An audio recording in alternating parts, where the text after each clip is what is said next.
today I'm going to teach you how to prepare banku, AKWAMU BANKU teɛteɛ. You're going to learn how to prepare banku, okay? So before we start in preparing the banku, first you need corn dough, you also need cassava dough, and then your saucepan and fire is ready. You need to get all these things in place. You need a spatula, you need the banku brick or banku support to use it to hold the cast iron pot or the saucepan firm so that when you are stirring it, it will not create any problem.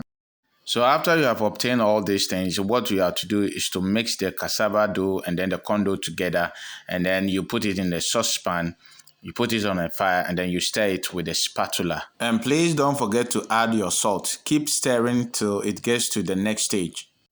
Okay, so here we've gotten to another stage where you could notice some sort of lumps in it. This is as a result of the two combination of starch that we have. I mean, the starch from cassava dough and then the starch from the corn dough. You see, the starch from the cassava do react with heat quickly as compared to the starch from the corn. And that is why we are seeing this kind of lumps. You see, this kind of lumps in it. It's because of the cassava. It reacts too fast with the heat as compared to the starch from the corn. So you will get to this stage. When you get to this stage and you see this kind of lump, please don't be worried. Don't panic. It is part of the process, okay? So at this stage, you need to keep stirring it. You keep stirring it until you see that the bonding is well. That is the combination of the two starches coming together or bonding together. And when they're able to bond well, that is where we are going to have a feel of our banku. Without them bonding together properly, you are going to finish your banku and you see a lot of lumps in it. That one, when you eat, you need to, when you take one blow, you need to take one lump. Now we have gotten to the bonding stage where the two starches have actually bound together. And you could see that the water content has reduced and has become so thick. With this, you need to have the metal support, which we normally call the banku support or the banku brick. That is what we used to call it. You need to get this metal to support it and hold it so that it will grip or hold the saucepan firm. Without this metal, it will be difficult for you to do the stirring. I am not going to use this because I am cooking on gas burner. Without the coal pot, I can't use the support on it. So with this, I can't use the support here unless I'm cooking on the coal pot or the switch stove. That is why I can use the banku support. Now we've gotten to this stage where the cassava and then the corn, the starch, everything has been bonded properly. So what I'm going to do is I'm going to pour some water. I'm going to pour water,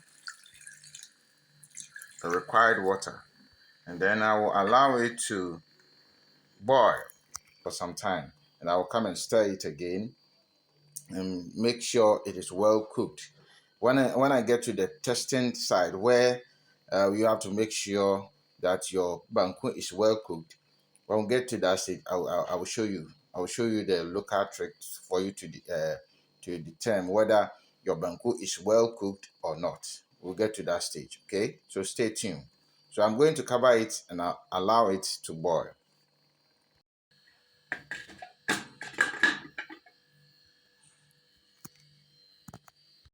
So I'm going to check whether it is well boiled, and then I will continue stirring it. Okay, so you could see it's boiling. That's good.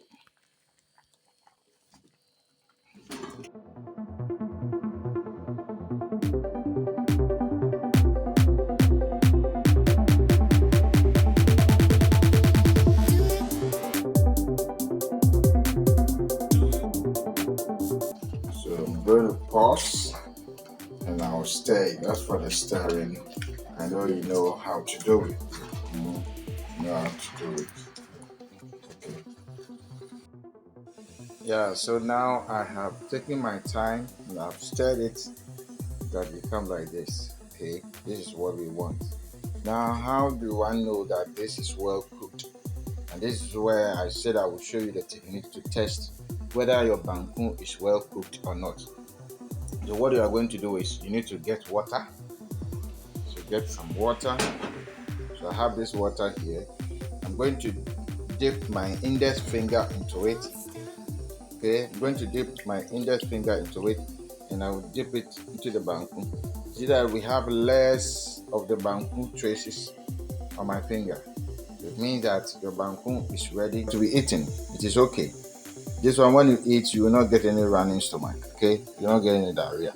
But if the traces are too much, it means that it is not well cooked. And if you try it, if you are not careful, you are going to run. You are going to have a diarrhea. Don't put it that way.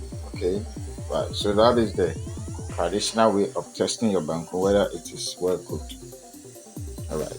So we will get to the final stage where I will put them in a banku rubber, which is the final stage. I'll put them in a smaller quantity.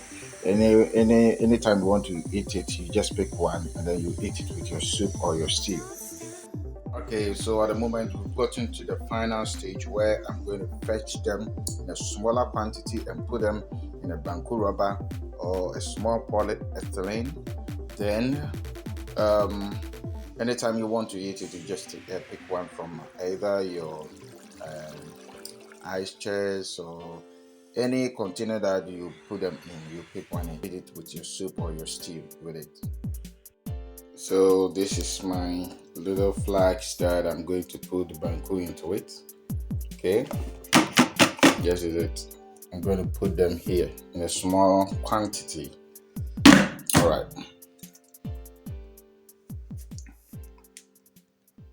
Here I have placed the banku down on the floor. I've lifted it from the fire on the floor because I need to stir it well again before I will put them in the polyethylene in a smaller quantity. So I hope you remember this metal or those bars, the banku bricks or what we use to support the saucepan. You remember I showed this in the video at the initial stage.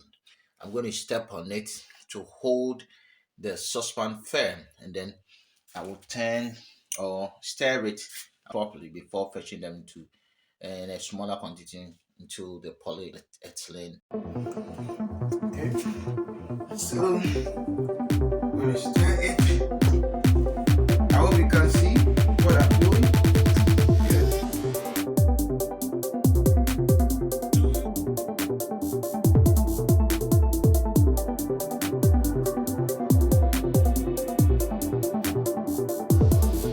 So this is the polyethylene that I'm going to use in bagging the banku, and this is the container I'm going to use to fetch. Okay, all right. So that is it. So let me pick one for you to see. This is what we call the banku rubber. Okay, this very one is what we call the banku rubber. Okay, so I'm going to fetch now. So you can see. Can see what I'm doing. Okay, so I'll fetch this small quantity, and then so after fetching it, this is how you're going to tie it. After you have fetched it, you hold the two ends, you bring them together, and then you tie it. You just turn it. You don't make any knot, but you just twist it. You turn it this way. Okay, and that is one blow of it. Good. I hope you can see it. And so that is the end of today's teaching on how to prepare AKWAMU banku. I mean banku in general, but this one is AKWAMU banku because I come from AKWAMU. AKWAMU banku teɛteɛ. It means that the AKWAMU banku gives strength to mankind.